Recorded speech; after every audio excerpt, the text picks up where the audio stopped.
유례없는 접전 끝에 국민의힘 윤석열 후보가 20대 대통령으로 당선됐습니다. 불과 24만여 표 차이의 초박빙 승부였습니다. 채널A 개표 방송은 알파A 예측 조사를 통해 결과를 거의 정확하게 예측했습니다.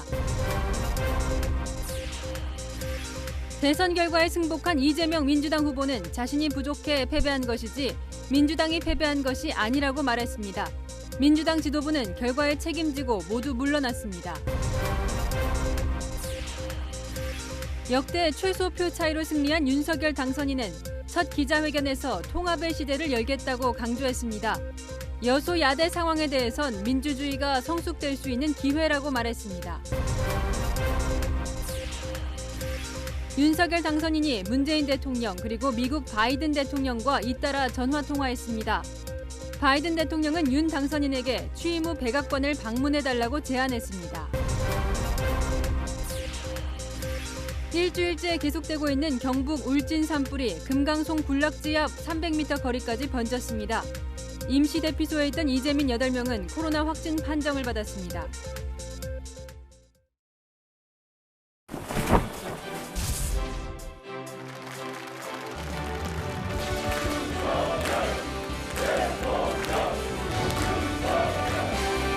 일자리가 없어서 일자리 좀 빨리 찾아줬으면 좋겠습니다. 서로 화합하고 하나된 대한민국이 됐으면 좋겠습니다.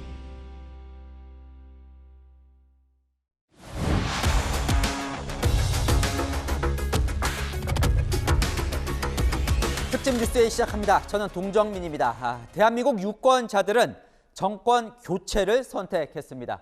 대한민국 제20대 대통령으로 윤석열 국민의힘 대선 후보가 당선됐습니다. 이제 국민의힘이 여당, 민주당이 야당이 되는 겁니다. 하지만 이재명 민주당 후보와의 격차는 불과 0.73%포인트. 직선제 개헌 이후 가장 적은 표 차이였습니다. 민심은 현 정권을 심판했지만 새 정부의 독주에도 경고를 보냈습니다. 첫 소식 이현수 기자입니다. 제20대 대통령 선거에서 윤석열 국민의힘 후보가 당선됐습니다. 박근혜 전 대통령 탄핵 사태로 치러진 2017년 대선 이후 5년 만에 정권이 교체된 겁니다. 정권 교체는 더 좋은 나라를 만들기 위한 것이니만큼 우리 모두 함께 힘을 합쳐서 한 마음으로 우리 나라와 국민만 생각해 주시기를 부탁드립니다. 윤석열 대통령 당선인은 역사상 최초 검사 출신 대통령이자 정치 경험이 1년도 되지 않은 영선 대통령으로 현대 정치사에 새 기록을 썼습니다. 우리 국민 여러분께서 저를 이렇게 이끌어주고 지켜주셨듯이 저도 오로지 국민만 바라보고 국민만 제대로 모시는 그런 사람이 되겠습니다, 여러분. 최종 개표 결과 윤 당선인은 48.56%를 얻어 47.83%에 그친 이재명 민주당 후보를 0.73%포인트, 약 24만 표 차이로 승리했습니다. 15대 대선 당시 김대중 이회창 후보의 39만 표 차이보다 더 적은 득표차로 직선제 개헌 이후 대선 최소 득표차 기록을 경신했습니다. 초박빙 대선에서 윤 당선인의 승리를 견인한 건 바로 서울 표심이었습니다. 윤 당선인은 서울에서 50.56%를 얻어 이 후보의 4.83%포인트, 30만 표가량 앞섰습니다. 서울시 25개 지역구 중 강남 3구는 물론 마포, 양천 등 14곳에서 승기를 잡으며 우위를 점했습니다. 문재인 정부의 부동산 정책 실패에 대한 반감과 보유세 부담이 컸던 강남 서초 지역에서 윤 당선인이 60% 이상을 얻으며 격차를 벌렸습니다. 마포, 용산, 성동 등 한강을 끼고 있는 한강벨트 지역에서도 윤 당선인이 앞서는 결과가 나왔습니다. 윤 당선인은 임기가 시작되는 5월 10일까지 당선인 신분으로 인수위 구성, 내각 인선 등 새 정부 출범에 필요한 사전 작업을 수행합니다. 채널A 뉴스 이현수입니다. 어젯밤 개표 방송 보시다가 뜬 눈으로 밤새신 분들 많으시죠? 어제 저녁 저희 예측 조사의 이 박빙 승부 예측은 그 긴 밤의 시작이었습니다. 후보와 당직자 모두 천당과 지옥으로 오갔던 그 피말렸던 어젯밤 상황, 홍지은 기자가 정리했습니다. 제20대 대통령 선거 본투표 종료 시각인 오후 7시 30분. 출구조사 결과에 국민의힘과 더불어민주당의 표정은 엇갈렸습니다. 박수치며 환호하는 민주당과 달리 국민의힘에선 탄식이 흘러나왔습니다. 예상과 달리 윤석열 후보가 0.6%포인트 근소한 차이로 이 후보를 앞선 데다 일부에선 지는 결과도 나왔기 때문입니다. 개표가 시작된 오후 8시 10분. 먼저 치고 나간 쪽은 이 후보였습니다. 이 후보에게 유리한 호남 지역과 관내 사전투표함부터 열렸기 때문입니다. 하지만 본투표 투표함이 서서히 열리면서 윤 후보의 맹추격이 시작됐습니다. 개표율 10% 시점인 오후 11시쯤 이 후보를 3%포인트대로 따라붙었고 자정을 넘어서자 격차가 1%포인트까지 줄었습니다. 그리고 30분 뒤 개표율 50%를 막 넘기자 윤 후보의 첫 역전이 이뤄졌습니다. 판세가 뒤집히자 양측 표정도 극명하게 엇갈렸습니다.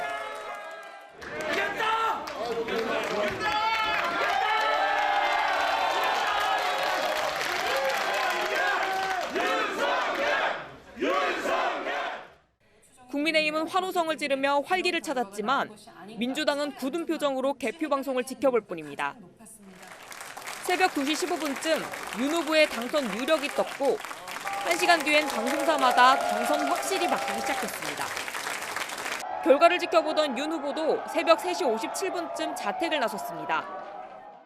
밤이 아주 길었습니다. 여러분들 주무시지도 못하고 이렇게 나와 계신 줄 몰랐습니다. 정말 그동안에 응원 감사드립니다. 신랄 같은 역전을 기대했던 이재명 후보도 새벽 4시쯤 결과에 승복했습니다. 모든 것은 다 저의 부족함 때문입니다. 여러분의 패배도 민주당의 패배도 아닙니다. 선거사상 초유의 피말리는 접전이 펼쳐졌다는 평가가 나옵니다. 채널A 뉴스 홍지은입니다. 윤석열 당선인의 당선 첫날 행보로 이어갑니다. 오직 국민만 보고 가겠다. 윤석열 당선인의 첫 일성은 국민 통합이었습니다. 보수와 진보, 영남과 호남, 남과 여가 따로 없는 대한민국을 만들겠다고 했고 야당과의 협치도 강조했습니다. 안보겸 기자입니다. 윤석열 대통령 당선인의 일성은 통합이었습니다. 당선 후 첫 외부 일정으로 현충원 참배에 나선 윤 당선인은 방명록에 위대한 국민과 함께 통합과 번영의 나라를 만들겠다는 메시지를 남겼습니다. 대국민 당선 인사에선 통합 정치 실현을 강조했습니다. 이 나라의 공정과 상식을 바로 세우라는 개혁의 목소리이고 국민을 편가르지 말고 통합의 정치를 하라는 국민의 간절한 호소입니다.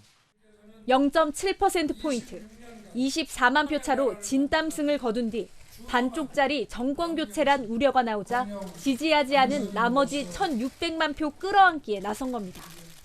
정치적 유불리가 아닌 국민의 이익과 오로지 국익만이 국정의 기준이 되면 우리 앞에 보수와 진보의 대한민국도 영원함도 따로 없을 것입니다. 그러면서 민주주의 국가에서 여소야대는 자연스러운 일이라며 민주주의가 훨씬 성숙할 수 있는 기회라고 강조했습니다. 야당이 된 민주당을 향해서도 손을 내밀었습니다. 국익을 우선하는 정치는 대통령과 여당의 노력만으로는 불가능합니다. 의회와 소통하고 야당과 협치하겠습니다. 국정 현안을 놓고 국민들과 진솔하게 소통하겠습니다. 그러면서 고집불통, 내로남불이 아닌 소통하는 유연한 정부를 강조했습니다. 참모 뒤에 숨지 않고 정부의 잘못은 솔직하게 고백하겠습니다. 현실적인 어려움은 솔직하게 털어놓고 국민 여러분께 이해를 구하겠습니다. 윤 당선인은 이재명 민주당 후보에게 전화를 걸어 위로의 말을 전했고 이 후보는 성공한 대통령이 되길 바란다고 말한 걸로 알려졌습니다. 채널A 뉴스 안보겸입니다. 문재인 정부의 검찰총장이 정권 교체를 이룬 첫날이죠. 적폐 수사 발언으로 문 대통령과 윤석열 당선인은 선거 기간 한바탕 충돌도 있었습니다. 당선인 오늘 아침 문 대통령 축하 전화를 받고 대통령 비서실장도 만났습니다. 다음 주에 회동할 예정이라는데 오늘 나눈 이야기를 전혜정 기자가 취재했습니다. 윤석열 당선인은 오늘 오전 9시 10분경 문재인 대통령으로부터 축하 전화를 받았습니다. 5분간의 짧은 통화에서 문 대통령은 윤 당선인에게 국민 통합을 당부했습니다. 문 대통령은 힘든 선거를 치르느라 수고 많으셨다며 선거 과정의 갈등과 분열을 씻어내고 국민이 하나가 되도록 통합을 이루는 게 중요하다고 말했습니다. 윤 당선인은 이에 많이 가르쳐달라며 빠른 시간 내에 회동이 이루어지길 바란다고 말했습니다. 문 대통령도 새 정부가 공백 없이 국정 운영을 잘 할 수 있도록 지원하겠다고 화답했습니다. 문 대통령과 윤 당선인은 후보 시절 윤 당선인의 집권 시 적폐 수사 인터뷰를 놓고 충돌한 바 있습니다. 하지만 윤 당선인은 오늘 기자회견에서 그 일은 언급하지 않은 채 현 정부와 잘 협조하겠다고 밝혔습니다. 지금 정부에서 추진한 일들 중에 저희가 계속 이어서 지속적으로 해야 될 과제들은 그렇게 관리를 하고 또 새로운 변화를 줘야 될 부분에 대해서는 또 과감하게 변화와 개혁을 추진하겠습니다. 윤 당선인은 오늘 정오엔 유영민 대통령 비서실장으로부터 문 대통령의 축하난을 받았습니다. 빠른 시일 내에 좀 뵙는 거는 아무래도 대통령보다도 당선인께서 더 바쁘시니까 날짜를 편한 날을 정해주시면 그게 맞추시겠답니다. 좀 빠른 시일 내에 한번 대통령이 뵙고 또 뵙고 나서 일하다가 또 잘 모르는 거 있으면 또 연락도 좀 드리고 이렇게 하겠다고. 청와대와 국민의힘은 문 대통령과 윤 당선인이 다음 주에 만나는 일정을 조율하고 있는데 이명박 전 대통령의 사면이 논의될 수 있다는 관측이 나옵니다. 채널A 뉴스 전혜정입니다. 당선이 되는 순간 이제부터는 인선의 연속이죠. 새 정부 국정의 밑그림을 그릴 이 인수위원회 위원장엔 안철수 국민의당 대표와 김병준 전 선대위원장, 김한길 전 새시대 준비위원장 등이 거론됩니다. 이 국민통합위원회와 코로나 위기 대응 TF를 별도로 꾸리되 인수위 규모는 과거보다 축소할 계획입니다. 이민찬 기자입니다. 윤석열 대통령 당선인이 대통령직 인수위원회 구성에 착수했습니다. 2013년 박근혜 정부 인수위는 9개 분과로 구성됐는데 윤석열 정부 인수위는 국정기획, 경제, 과학기술 등 분과를 5개 안팎으로 줄일 계획입니다. 여기에 국민통합위원회와 코로나 위기 대응 TF를 별도로 설치할 가능성이 있습니다. 인수위원장에는 공동정부 구성을 약속하고 후보 단일화를 한 안철수 국민의당 대표가 우선 거론됩니다. 우리 안철수 대표님은 어쨌든 우리 당과 그리고 정부에서 중요한 도움을 주시고 역할을 수행할 것으로 생각하고 있습니다. 당선인 측 관계자는 코로나 위기 대응 TF나 과학기술 분과 인선에는 안 대표 의중을 반영할 것이라고 말했습니다. 안 대표 외에도 김병준 전 선대위원장과 김한길 전 새시대 준비위원장이 인수위원장 후보로 거론됩니다. 실무를 맡을 부위원장에는 권영세 선대본부장, 원희룡 정책본부장의 이름이 오르고 있습니다. 윤 당선인은 우선 장제원 국민의힘 의원을 당선인 비서실장으로 임명하고 인수위 구성 문제를 함께 논의하고 있습니다. 대선 경선 캠프에서 비서실장을 맡았던 장 의원은 아들 음주운전 논란으로 물러난 뒤 별도 직책을 맡지 않았지만 전권 대리인으로 나서 안철수 대표와의 단일화를 성사시키는 등 당선인의 신임이 두터운 인물입니다. 채널A 뉴스 이민찬입니다. 윤석열 당선인은 오늘도 대통령 비서실장과 만난 자리에서 이 취임 후에 청와대에 들어가지 않고 광화문 정부청사를 쓰겠다는 뜻을 밝혔습니다. 인수위원회에 특위를 설치해서 이 구체적인 실행 방안을 마련할 예정이라는데요. 이다혜 기자 취재 보시고 이 권영세 국민의힘 선거대책본부장과 이제야 말할 수 있는 대선 뒷이야기 좀 나눠보겠습니다. 후보 시절 제왕적 대통령의 잔재를 청산하겠다며 광화문 대통령 시대를 공약으로 내건 윤석열 대통령 당선인. 새로운 대통령실은 광화문 정부 서울청사에 구축될 것입니다. 기존의 청와대 부지는 국민께 돌려드릴 것입니다. 취임 첫날인 5월 10일부터 청와대가 아닌 광화문 정부 서울청사로 출근하겠다는 구상입니다. 광화문 청사에 대통령 집무실과 비서실, 분야별 민관합동위원회를 설치하겠다는 겁니다. 또 수석비서관과 민정수석실, 영부인을 보좌하는 제2부속실을 폐지해 청와대 조직은 슬림화한다는 계획입니다. 윤 당선인은 오늘 유영민 대통령 비서실장과의 접견에서도 광화문 집무실 의지를 밝힌 것으로 알려졌습니다. 유 비서실장과의 비공개 대화에서 집무실로 광화문 청사를 사용하겠다고 말한 겁니다. 대통령직 인수위원회에 광화문 청사 이전 특위도 설치될 것으로 보입니다. 특위에서는 현재 광화문 청사를 사용하는 인력들을 어떻게 분산할지 논의할 예정인데 세종청사와 과천청사로 분산하는 방안이 거론됩니다. 광화문 집무실은 문재인 대통령이 내세운 공약이기도 합니다.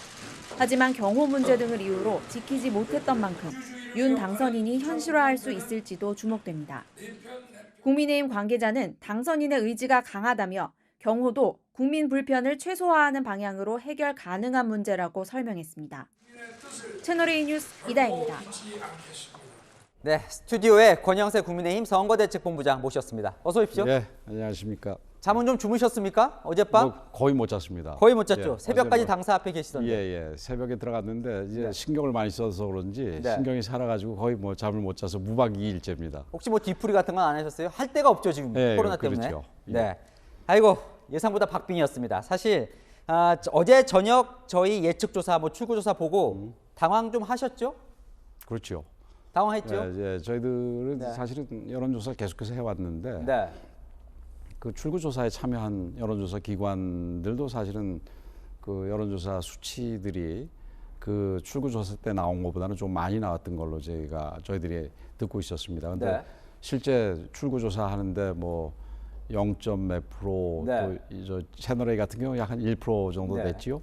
그리고 어느 또 한 종편에서는 지는 걸로 나와가지고 그러니까요. 굉장히 놀랐습니다. 민주당이 막 박수치고 그랬었죠. 예. 참 제가 다른 방송에 나갔는데 아마 제가 당황한 표정이 감추려고 그랬는데 못 감췄던 것 같습니다. 사람들이 그렇게 얘기하는 분들이 꽤 있었습니다. 혹시 그때 출구조사나 예측조사 나오고 난 다음에 후보 지금 이제 당선인이죠. 당선인과 좀 통화 안 하셨어요? 당선인도 좀 당황하셨을 것 같기도 하고요. 당선인이 이렇게 외모에서 느끼는 것처럼 좀 담대한 편이라서 오히려 좀 담담했던 것 같고 우리 일을 하는 사람 입장에서 보니까 더욱더 좀 뭐라 그럴까요? 좀 더 이렇게 당황했다고 그럴까요? 그렇던 점이 있었습니다. 당선인도 개표 방송 계속 보고 있었던 거죠? 그렇죠. 네, 집에서. 네. 근데 왜 이렇게 달랐던 거예요?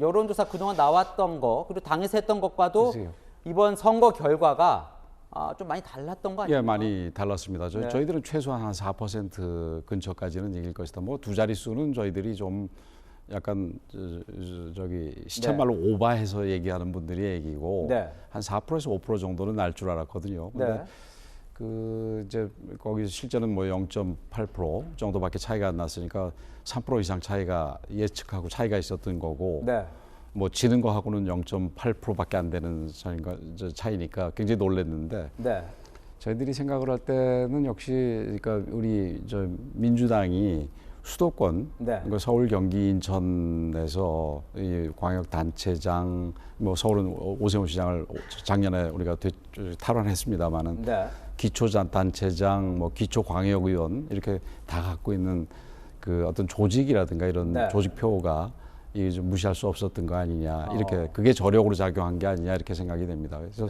서울도 저희들이 그거보다는 조금 더 나올 거로 생각을 했는데. 좀 예상한 것보다 좀 적게 나왔고 작년에 오세훈 서울시장이 얻었던 것보다는 적게 받았어요. 적게 나왔죠. 오시장 정도까지는 아니라도 그래도 그거보다는 좀 더 벌어질 줄 알았는데 그렇게 저희들 예상했던 것보다는 좀 차이가 적었습니다. 그러면요, 안철수 국민의당 후보와의 단일화 효과는 좀 어떻게 보세요? 이제 다 끝난 상황이지만. 여러 가지로 얘기하시는 분들이 많이 있는데 저는 뭐 단일화 효과는 저기 긍정적이었다고 저는 평가를 합니다. 우선 소극적인 면에서 볼 때 안철수 후보랑 단일화를 하지 않았다면은 그게 우리가 한편으로 오만하게 뭐 혼자서도 뭐 자강론 왜 그런 얘기 있었지 않습니까?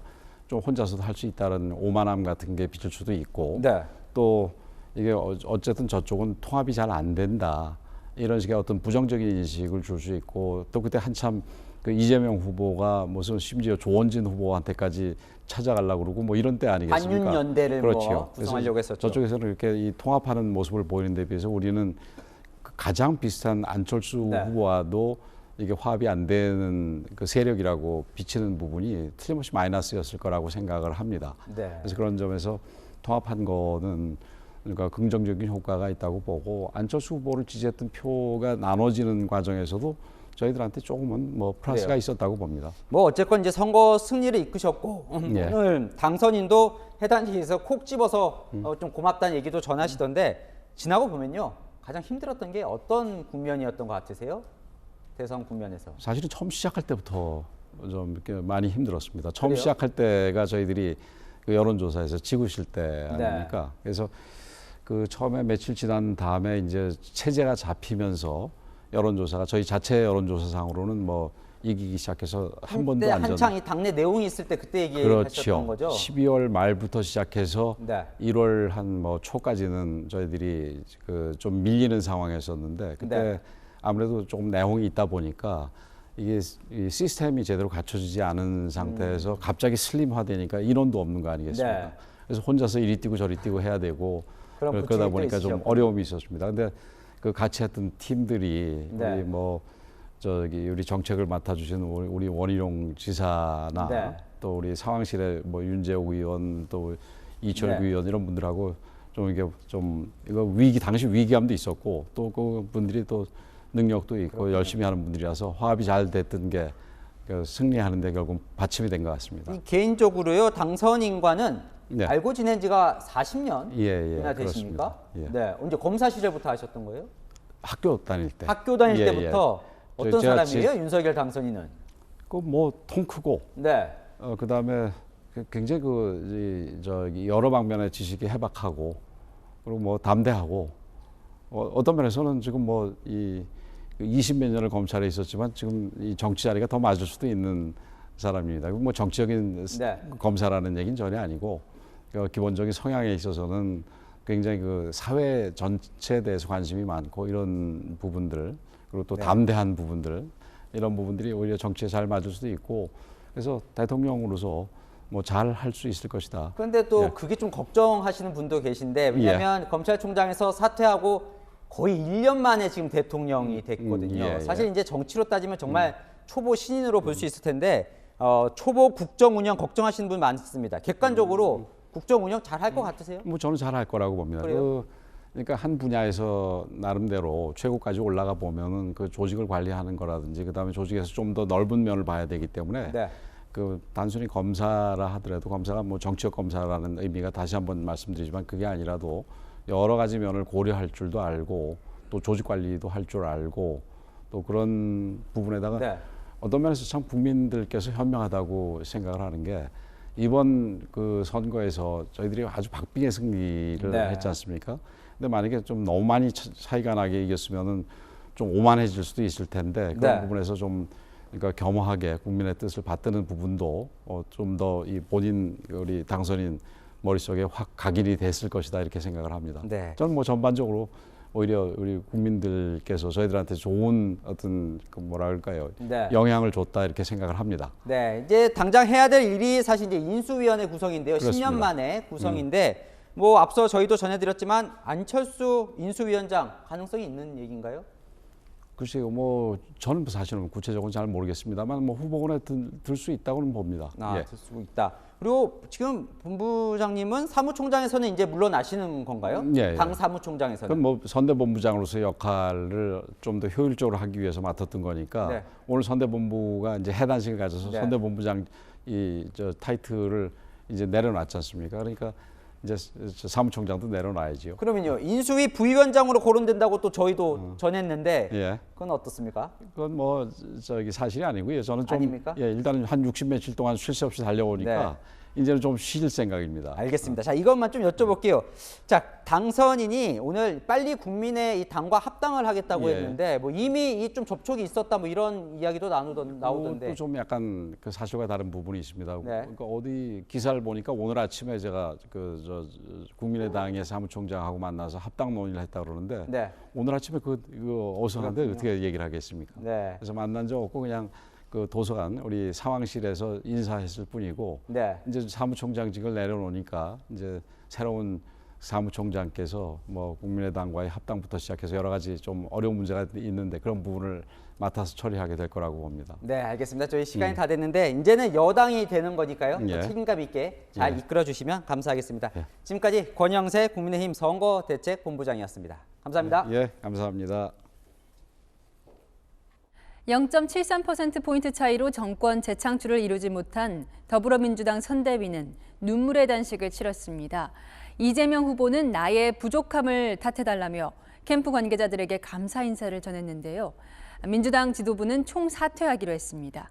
최선 기자입니다. 파란 넥타이를 맨 이재명 민주당 후보는 당사 해단식에서 캠프 관계자 한 명 한 명과 악수를 하며 위로를 건넸습니다. 꽃다발을 받자 겸연쩍게 웃기도 했습니다. 뭐 진 사람한테 꽃다발입니까? 이 후보는 담담하게 마지막 인사말을 꺼냈지만 연설 도중 눈시울이 붉어지기도 했습니다. 이재명이 부족해서 패배한 것이지 여러분은 지지 않았습니다. 이재명이 부족한 0.7%를 못 채워서 진 것입니다. 모든 책임은 이 부족한 후보에게 있습니다. 차기 정부의 성공도 기원했습니다. 차기 정부가 국민을 보살피고 국민의 뜻을 존중하고 역사의 흐름에 순응하고 성공한 대통령이 되기를 진심으로 소망합니다. 송영길 대표 등 지도부는 물론 캠프 관계자들이 곳곳에서 울먹이며 해단식 내내 침통한 분위기가 이어졌습니다. 저 잊지 마시고. 오늘 짧습니다. 오늘 금방 들어갑니다. 해단식 후 민주당은 최고위원회의를 소집해 송영길 대표를 비롯한 당 지도부의 총사퇴를 결정했습니다. 비대위원장은 윤호중 원내대표가 맞대 보름 내 원내대표 선거를 통해 교체하기로 했습니다. 이재명 후보는 당 상임 고문을 맡기로 했는데 당분간 휴식을 취하며 차기 정치 행보를 모색할 것으로 보입니다. 채널A 뉴스 최선입니다. 정의당도 눈물의 해단식을 했습니다. 이번이 네 번째 대선 도전이었던 심상정 후보는 저조한 성적으로 본인의 정치 인생은 물론 정의당까지 졸립기로에 서게 됐습니다. 심 후보는 백의종군하겠다고 밝혔습니다. 김성규 기자입니다.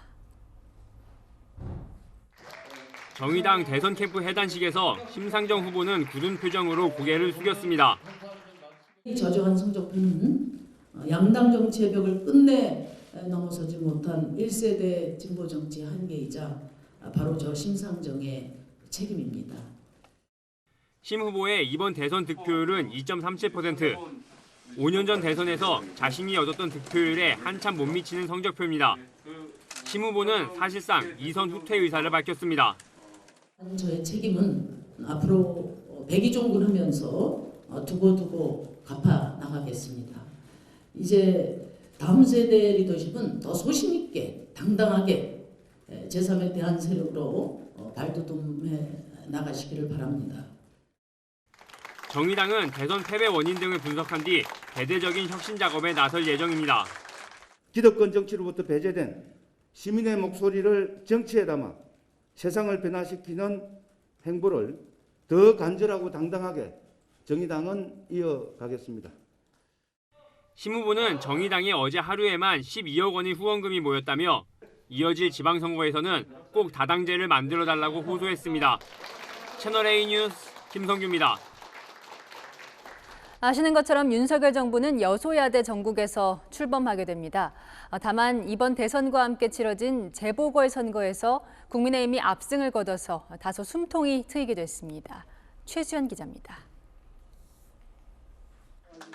대선과 함께 치러진 5곳의 재보궐선거 중 국민의힘은 4곳에서 승리를 거뒀습니다. 정치 1번지 서울 종로에서는 최재형 국민의힘 후보가 민주당을 탈당하고 무소속으로 출마한 김영종 전 종로구청장을 꺾었습니다. 보수 정당이 종로를 탈환한 건 10년 만입니다. 거대 야당과 함께 정치를 하는데 정말 서로 정말 국민들을 위하는 마음으로 상생과 협력, 이 관계를 만드는데 저 나름대로 하여튼 열심히 노력하겠습니다. 서울 서초갑에서는 서초구청장 출신 조은희 국민의힘 후보가 70%대 지지로 무난히 당선됐습니다. 충북지사와 사선 의원을 지낸 정우택 국민의힘 후보는 충북 청주 성당에서, 3선 의원 출신의 김학용 국민의힘 후보는 경기 안성에서 각각 당선됐습니다.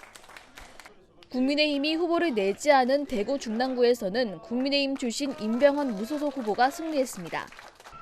이번 재보궐선거로 국민의힘 의석수는 106석에서 110석으로 늘게 되는데 극심한 여소야대 전국에서 출범하는 윤석열 정부의 국정 운영에 다소나마 도움이 될 전망입니다.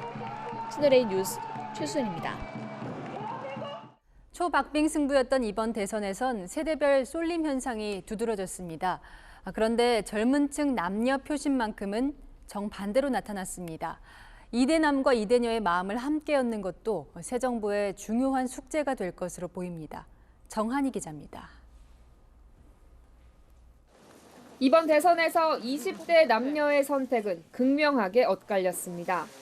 지상파 방송 3사 출구조사 결과 이대남, 즉 20대 남성의 58.7%가 윤석열 당선인에게 투표했다고 한 반면 20대 여성은 58%가 이재명 후보에게 표를 던졌다고 밝혔습니다. 20대 이하에선 성별에 따라 지지도가 20%포인트 넘게 벌어진 겁니다. 여성가족부 폐지 등 이대남 표심을 공략한 윤석열 캠프의 선거 운동이 오히려 여성표 결집을 불러왔다는 지적이 나옵니다. 여성가족부 폐지한 그거 하지 마세요. 저희 대선 후보 공약이 지금 나와가지고 그건 대선 후보가 그렇게 정했습니다. 캠프의 선거 운동이 젠더 갈등을 부추겼다는 비판에 대해 윤 당선인은 오해라고 해명했습니다. 남녀의 성별을 갈라치게 할 이유가 뭐가 있겠습니까? 그런 건 없으니까 오해하지 마시고 오히려 저는 그렇게 하는 것이 여성을 더욱 안전하고 강력하게 보호할 수 있는 길이라고 저는 늘 생각해 왔습니다. 세대와 지역에 따라서도 투표 후보가 확 갈렸습니다. 40대와 50대는 이 후보를 주로 지지한 반면 60대 이상에서는 윤 후보가 압도적인 지지를 받았습니다. 대구와 경북, 부산, 경남에서는 윤 후보의 압도적 지지를 보낸 반면 광주, 전남, 전북 등 호남에선 이 후보의 표를 몰아줬습니다. 국민의힘 일각에선 20대 여성들이 이재명 후보에 몰표를 준 것에 대해 돌이켜봐야 할 것이라며 자성의 목소리도 나왔습니다. 채널A 뉴스 정한입니다. 어제 개표 방송 때 저희 채널A가 선보인 예측 시스템 이 알파A의 적중률이 화제입니다. 이 투표 마감 직후에 발표한 예측 조사는 정확하게 이 당선인을 맞췄고 개표 이후엔 실시간 당선 확률 계산을 통해 신속하게 당선인을 예측해냈습니다. 그 비결은 샤이 이재명 속에 있었다는데요. 알파A의 활약상 윤수민 기자 보도 보시고 정치부 아는 기자와 대선 다음 날을 자세히 들여다보겠습니다. 채널A 개표 방송에서 활약한 똑똑한 예측봇 알파A. 지상파 출구조사와 동시간대에 발표된 알파A 예측조사는 1%포인트 차이로 윤석열 후보의 승리를 내다봤습니다. 자, 저희 채널A는 윤석열 후보가 47.6%로 그리고 이재명 후보가 46.6%로 득표할 것을 예측했습니다. 실제 대선 결과와 상당히 근접한 수치입니다. 지금 저희 예측이 알파A를 개발한 채널A와 서울대 연세대 연구팀은 숨은 이재명 후보 지지층, 이른바 샤이 이재명에 주목했습니다.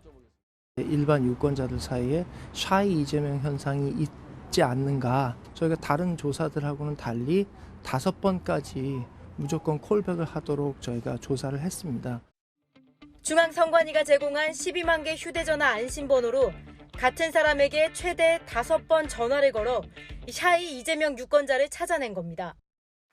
알파A는 오늘 새벽 1시쯤 윤 후보의 당선 가능성이 이 후보를 앞질렀다고 내다봤습니다. 당선 확률 추이 한번 다시 만나보겠습니다. 1시 현재 당선 가능성이 55.6 대 44.4, 윤석열 55, 이재명 44. 이어 새벽 2시 알파A는 윤 후보의 당선이 유력하다고 예측했습니다. 타 방송사보다 30분 빨랐습니다.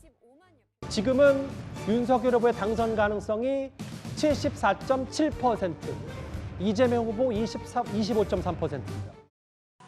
알파A는 더 똑똑하고 정교해진 모습으로 채널A 개표 방송에서 활약할 예정입니다. 채널A 뉴스 윤수민입니다.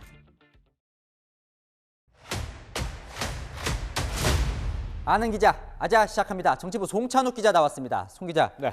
윤석열 대통령 당선인 오늘 일정이 상당히 많던데 예. 원래 이렇게 일정이 많이 있는 겁니까? 네, 우선 공개된 오늘 이제 첫날 일정은 모두 9개 정도였습니다. 9개. 그런데 사실 뭐 당선인 신분이던 박근혜 전 대통령과 뭐 탄핵 대선으로 곧바로 대통령이 됐던 이 문재인 대통령 첫날에 11개 일정을 소화했기 때문에 뭐 특별히 아주 많았다 뭐 이렇게 얘기하기도 조금 그렇긴 한데요. 그러네요. 네. 어쨌든 뭐 국립현충원 참배라든지 이 국정운영 방향을 설명하는 당선 인사 그리고 당 관계자를 격려하는 해단식은 뭐 과거 당선인도 했던 뭐 통상적인 일정이었다 볼 수 있고요.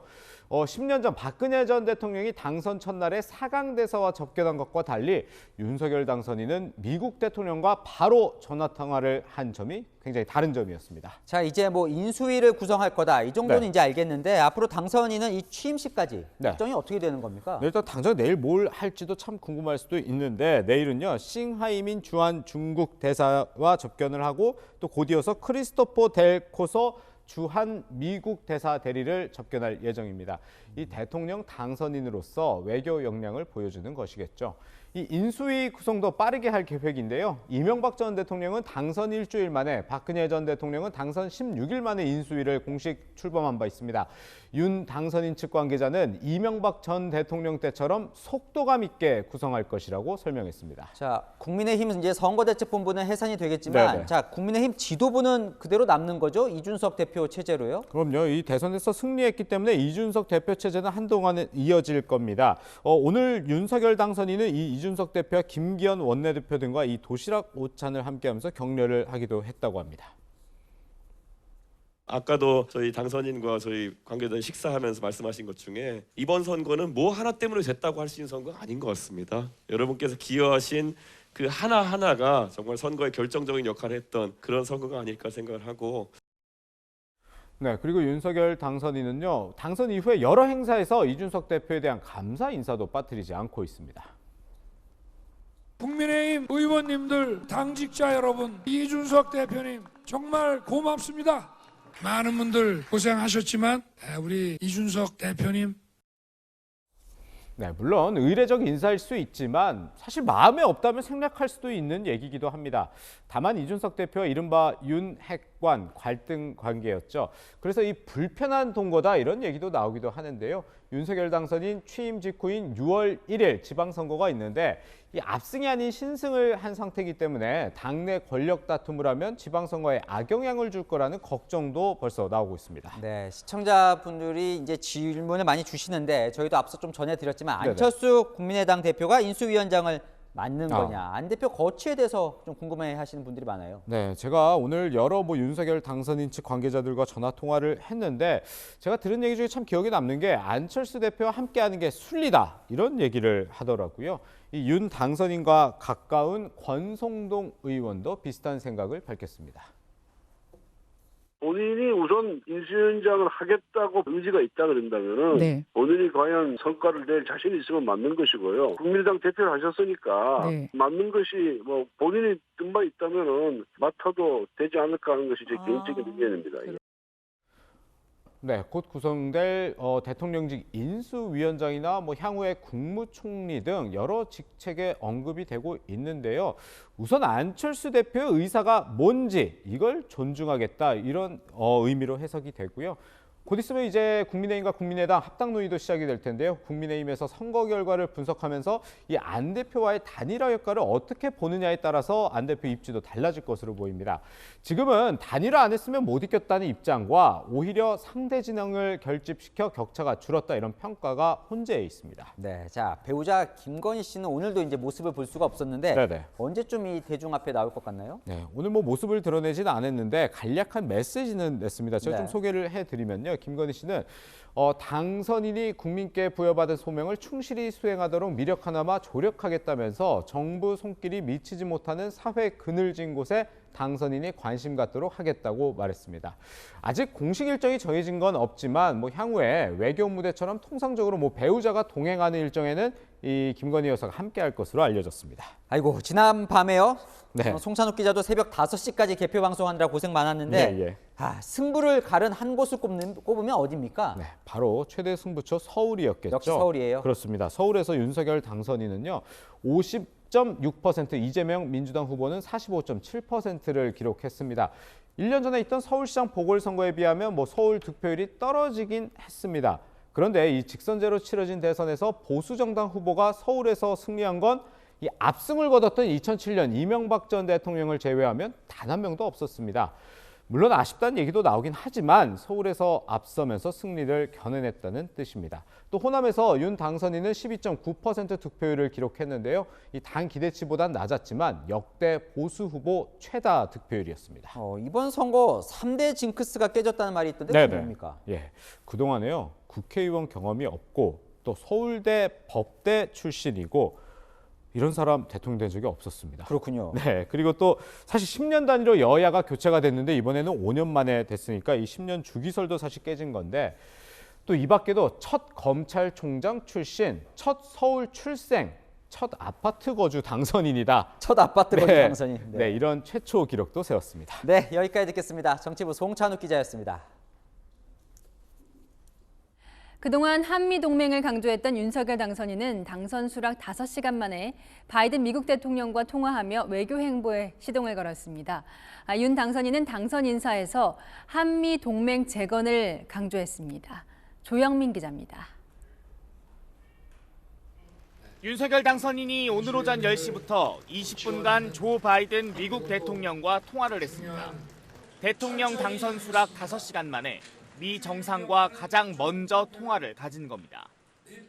미국 대통령과의 통화 내용을 다 말씀드릴 수는 없고요. 하여튼 이 당선 축하 인사를 받은 것입니다.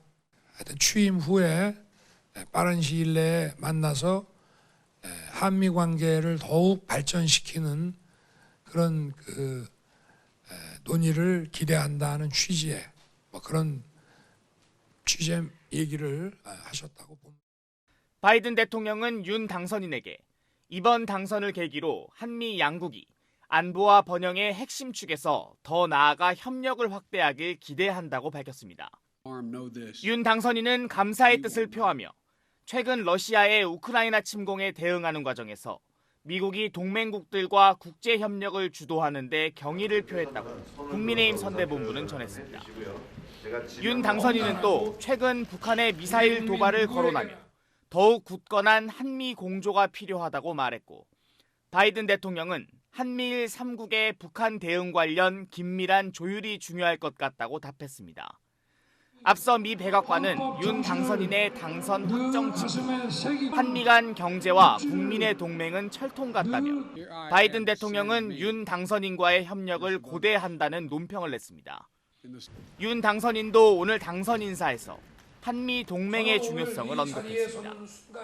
한미 동맹을 재건하고 자유민주주의, 시장경제, 인권의 핵심 가치를 공유하면서 포괄적 전략 동맹을 강화해 나가겠습니다. 윤 당선인은 또 북한에 대해 불법적이고 불합리한 행동에 대해서는 원칙에 따라 단호하게 대처하되 대화의 문은 언제든 열어두겠다며 대북 정책의 방향성을 밝히기도 했습니다. 채널A 뉴스 조영민입니다. 이렇게 당선 5시간 만에 윤 당선인과 통화한 바이든 대통령은 백악관을 통해 입장을 냈습니다. 워싱턴 먼저 연결하고 대한민국의 20대 대통령 선출에 대한 중국과 일본의 반응도 차례로 들어보겠습니다. 자, 먼저 유승진 특파원, 백악관이 배포했다는 입장 내용 요약해 주시죠. 네, 윤석열 당선인과 통화를 마친 뒤 백악관이 배포한 자료를 보면 미국의 기대를 확인할 수 있습니다.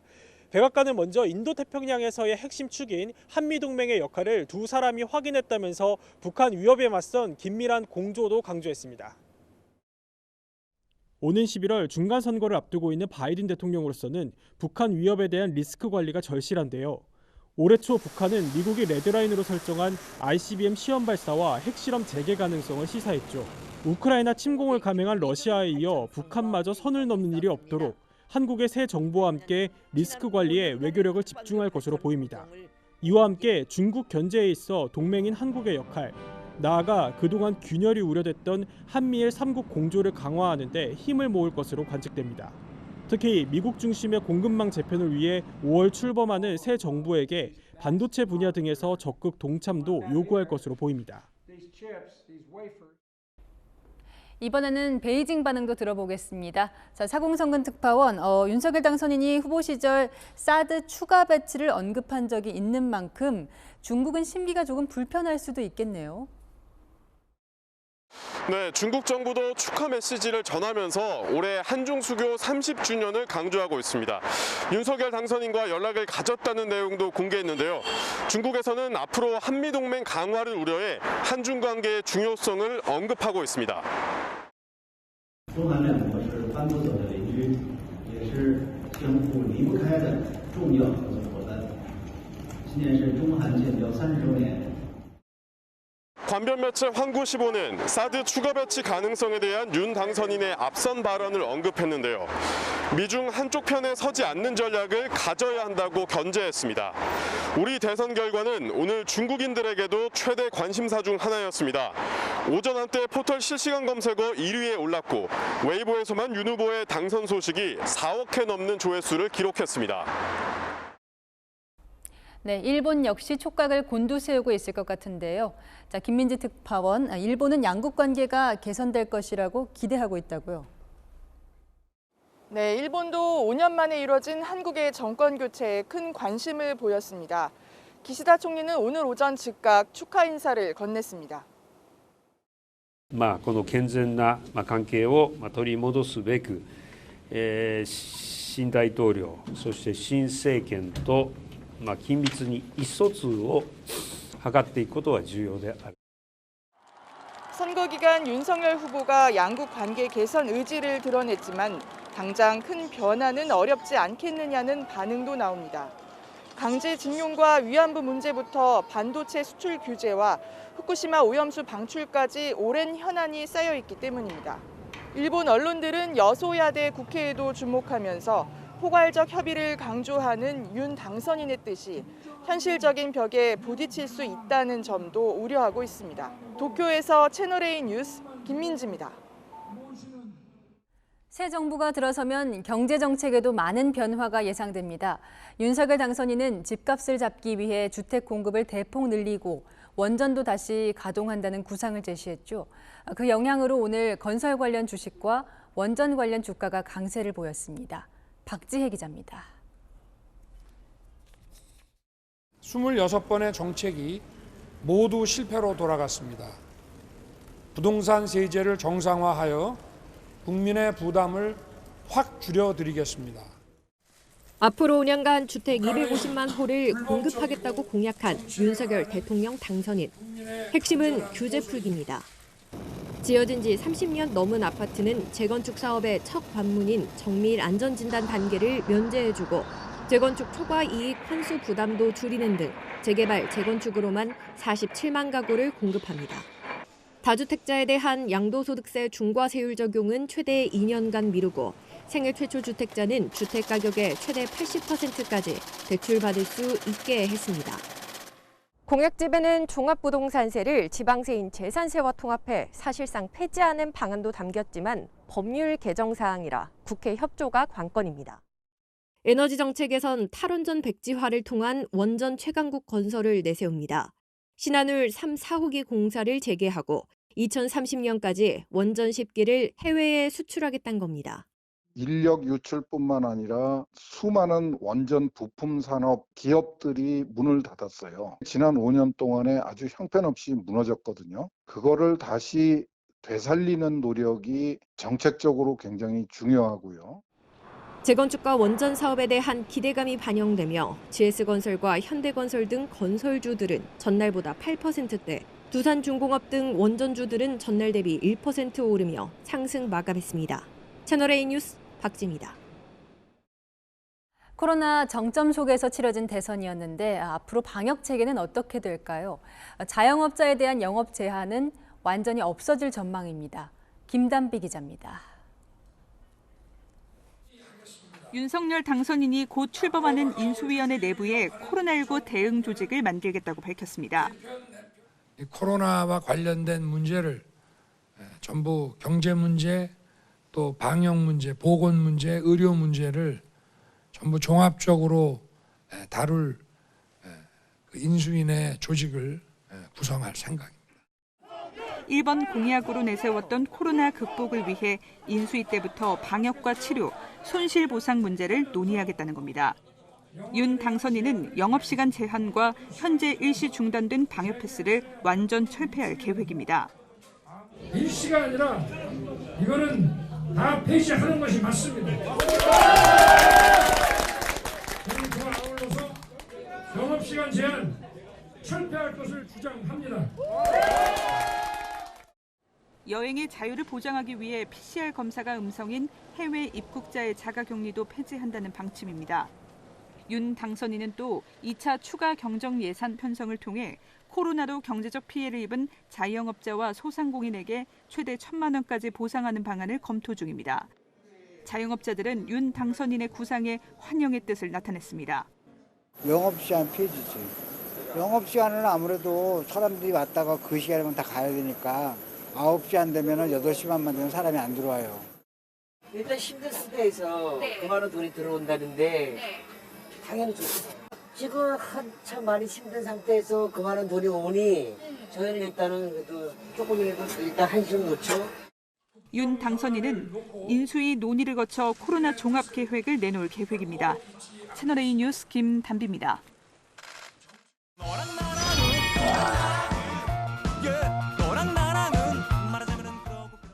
네, 여랑야랑 정치부 김민지 기자 나와 있습니다. 첫 번째 주제 보겠습니다.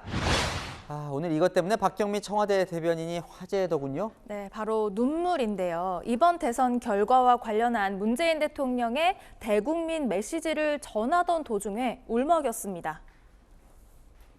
당선되신 분과 그 지지자들께 축하 인사를 드리고 낙선하신 분과 그 지지자들께 좀 이따 할게요. 네, 잠시 좀 시간을 주시고요.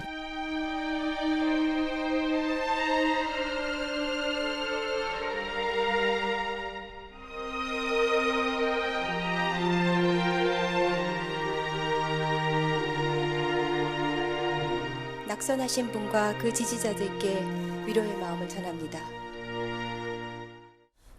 눈물의 의미가 뭘까요? 정권 재창출을 못한 좀 아쉬움 이런 건가요?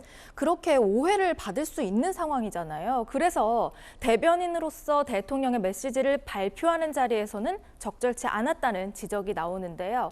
박경미 대변인의 SNS에는 문 대통령 욕먹이라고 하는 거냐, 대변인이면 중립을 지켜라 같은 비판 댓글이 여러 개 달렸습니다. 오늘 이 논란으로 좀 재조명된 과거 영상도 있다면서요. 네, 과거 문재인 대통령을 향해서 베토벤의 월광 소나타를 연주하는 영상인데요.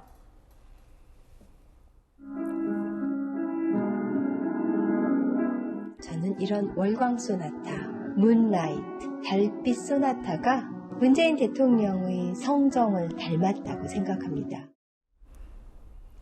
중립을 잘 지켜야 하는 청와대는 오늘 이 차기 정부가 잘 출범할 수 있도록 지원하겠다고 했습니다. 네, 다음 주제 보겠습니다. 뭐 윤석열 당선인 하룻밤 사이에 달라진 게 한두 개가 아닐 것 같은데요. 네, 그중 가장 눈에 띄게 달라진 게 바로 경호입니다. 이제 현직 대통령에 준하는 최고 등급의 가포 경호를 받게 됐습니다. 오늘 첫 공식 일정인 현충원으로 이동하는 모습을 보시면 윤 당선인이 탄 차량 주위로 불빛이 반짝거리는 이 경호 차량이 보이시죠? 저건 뭐 사이카 이렇게 부르나요? 오토바이 여러 대가 이제 호위를 하는 거죠? 네, 청와대 경호처가 경호 업무를 직접 맡게 되고요. 경찰의 교통 통제 지원을 받아서 멈추지 않고 운행할 수도 있는데요. 윤 당선인이 차에서 내리거나 탈 때는 경호원들이 달라붙어서 주위를 감시하며 따라가는데 이 후보자 신분일 때와 비교하면 확연히 달라진 모습이죠. 당선인에게는 특수 제작된 방탄 차량도 제공된다고 합니다. 그렇군요. 자, 자택 주변에는 저렇게 뭐 수색경까지 등장했다고요? 네, 폭발물 수거, 폭발물 등을 이제 수색하는 건데요. 금속 탐지기도 설치되고 방문객 보안도 강화됩니다. 윤 당선인 아파트에는요, 5월 초까지 경호 인력이 단지 내에 근무할 예정이라면서 주민들의 양해를 구하는 공지문이 붙기도 했습니다. 그럼 이제 취임식 때까지는 살던 아파트에 계속 지낼 모양이죠? 원하면은 이제 정부가 지원하는 안전 가옥에 지낼 수도 있지만 네. 윤 후보는 당분간 자택에 머물 것으로 알려지고 있습니다. 그렇군요. 자, 취재 기자들도 이제 좀 접근이 까다롭다면서요? 네, 오늘부터는요, 행사장에서 기자들도 가방과 신분증 검사를 마친 뒤에 출입 허가 스티커를 저렇게 받을 수 있었는데요. 기자가 들고 있던 음료수를 보고 직접 마셔보라고 하는 등 철저하게 검사하는 모습이었습니다. 음료수도 마셔보라고 하는군요. 네, 참 다음 주제 넘어가 보겠습니다. 대장동 휴전, 대선 내내 가장 뜨거웠던 이슈잖아요. 네, 그래서 오늘도 질문이 나왔는데요. 윤 당선인의 답을 한번 들어보시죠. 강력한 수사가 필요하시다는 취지로 말씀을 하셨는데 대장동 얘기는 뭐 오늘은 좀 안 하는 게 좋지 않겠습니까? 네, 오늘은 안 하겠다고 한 거니까요. 뒤에 뭐 또 한 줄 더 언급한 게 있다면서요. 네, 시스템에 의해서 가야 할 문제다 이렇게 덧붙였는데요. 민주당이 주장했던 특검 대신에 기존의 검찰 수사에 힘을 싣는 것이란 해석이 나옵니다. 야, 뭐 당선 첫날부터 대장동 이야기를 꺼내는 게 좀 모양새가 안 좋다고 봤을 것 같기도 해요. 당 지도부가 꺼낸 이 발언에서도요. 저렇게 말을 아낀 뭔가 힌트를 좀 얻을 수 있을 것 같은데요. 여소야대 상황임을 인식하고 협치의 틀을 당에서 앞으로 만들어가는 것이 굉장히 중요할 것이다. 우리를 지지하지 않았던 국민들도 또 그 세력들도 함께 잘 우리가 포용하면서 오늘 첫 메시지로 통합을 강조한 만큼 당분간은 반대 세력을 끌어안으려는 노력이 이어질 것 같습니다. 그럼요, 이 말의 무게가 후보 때와 당선인 또 대통령 때 천지 차이죠. 네. 여랑야랑이었습니다. 자, 경북 울진 산불이 타오른 지 벌써 일주일째입니다. 끄면 번지고 끄면 번지는 사투가 이어지고 있는데요. 현장 연결해 보겠습니다.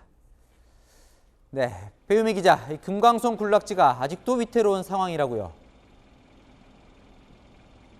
네, 제가 있는 곳이 금강송 군락지인데요. 소방차 수십 대가 나와서 이곳을 지키는 데 사활을 걸고 있습니다. 어제 밤사이 불길이 금강송 군락지 핵심 구역 300m 앞까지 번졌습니다. 진화 인력을 집중 투입해 끄고는 있지만 불길이 좀처럼 잡히질 않고 있습니다.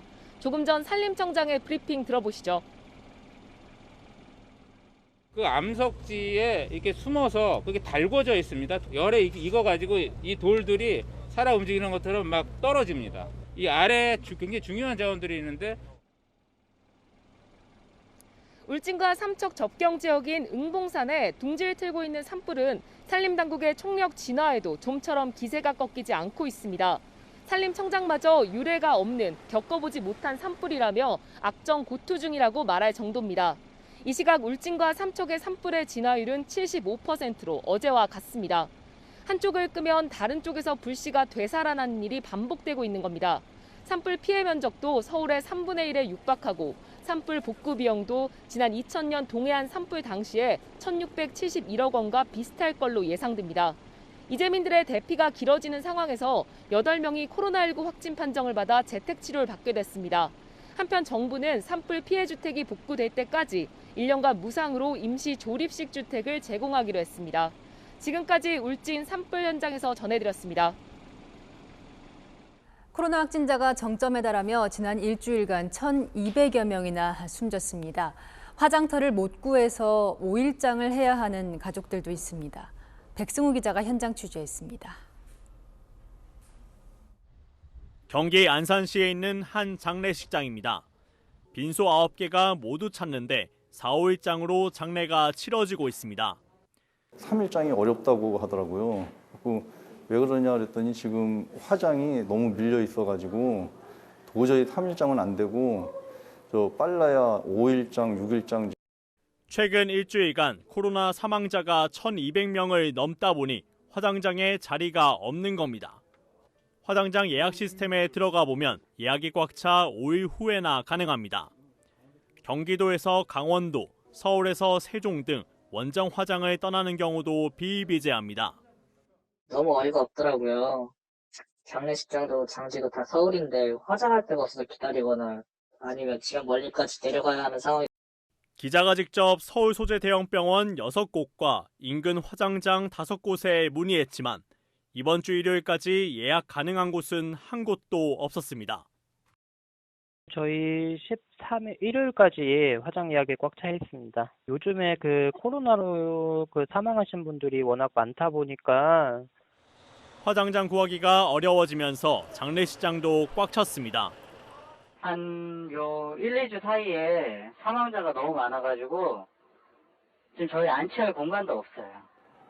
장례업계와 보건당국은 화장장의 관리 책임이 있는 서울시 등 지자체에 일일 화장 능력을 확대해 줄 것을 촉구했습니다. 국가적인 재난이 있을 때 그럴 때 사용하려고 예비 화로가 있는데 지금 현재 국가적인 재난이 아닌가요? 코로나로 사랑하는 사람을 잃은 유가족들은 화장장 부족에 2번 울고 있습니다. 채널A 뉴스 백수입니다. 러시아가 우크라이나를 침공한 지 벌써 보름째입니다. 이번에는 어린이 병원과 산부인과 병원을 폭격해서 말 그대로 생지옥이 됐습니다. 박수유 기자입니다. 만삭의 임산부가 들것에 실려나가고 겨우 목숨을 부지한 여성은 아이를 안고 울음을 터뜨립니다. 건물은 폐허가 됐고 미사일이 떨어진 곳엔 분화구 같은 큰 구덩이가 생겼습니다. 현지 시간 어제 우크라이나 남부 도시 마리우폴의 어린이 병원과 산부인과 병원을 러시아군이 공습했습니다. 무차별 폭격에 최소 17명이 다쳤습니다. 민간인 대피를 위해 임시 휴전을 선언했던 러시아군은 또 약속을 깼습니다. Сьогодні російські загарбники скоїли тяжкий злочин. Вони нанесли бомбовий удар по центру міста Маріуполя. Вони зруйнували бомбами роддом. 마리우폴 당국은 러시아군 침공 이후 최소 1,200명 이상이 숨졌고 난방과 전기도 끊기는 등 40만 시민이 고립됐다고 밝혔습니다. Мы сегодня просим, мы умоляем наших партнеров о помощи.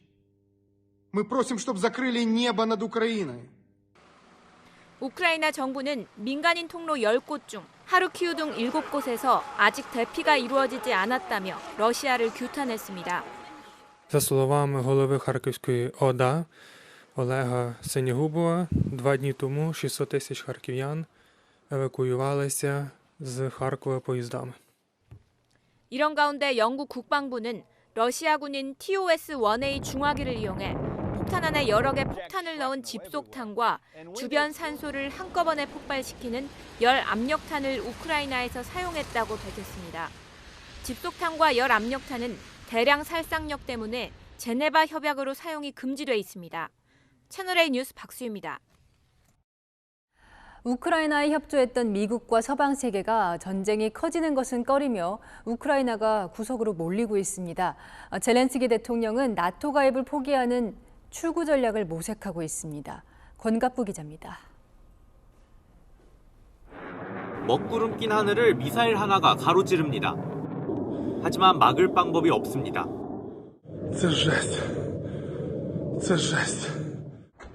연이은 폭격에 농촌 마을의 평온도 깨졌습니다. 결사항전을 다짐한 우크라이나 군인도 불시에 날아드는 미사일에는 속수무책입니다. 폴란드가 우크라이나 공군에 익숙한 미그 29기 28대를 건네주는 대신 미군의 F-16 전투기를 넘겨받는 방안을 승인하며 기대를 모았던 제공권 탈환 가능성도 무산 위기에 놓였습니다. And could result in a significant Russian reaction that might increase the prospects of a military escalation with NATO. 러시아가 이미 우크라이나 전투기를 이륙시키는 나라 역시 적으로 간주한다고 으름장을 놓은 상황에서 폴란드, 독일, 미국 모두 확전 가능성을 우려하는 모양새입니다. There are important operational logistics concerns here.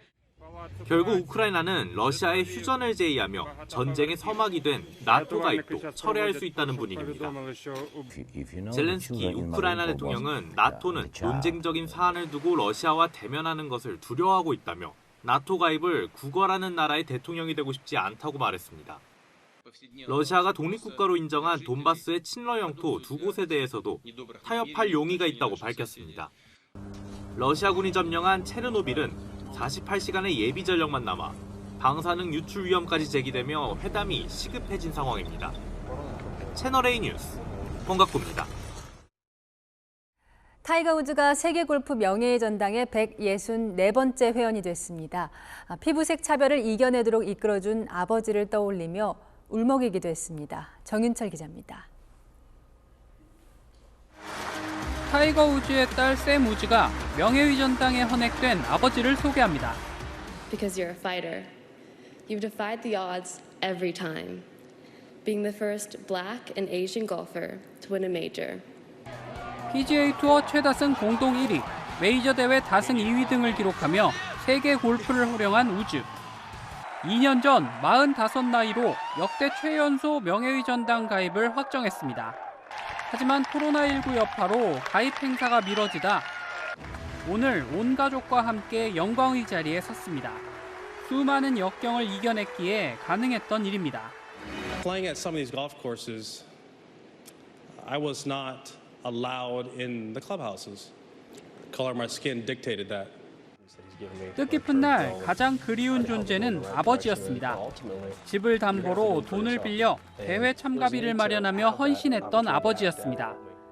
Dad, who's not here, but who instilled in me this work ethic to fight for what I believe in, chase after my dreams. 베트남전 참전 용사인 아버지 얼 우즈는 2006년 세상을 떠났습니다. 지난해 2월 교통사고로 긴 재활의 터널을 거친 우즈는 복귀를 위해 구슬땀을 흘리고 있습니다. 채널A 뉴스 정윤철입니다.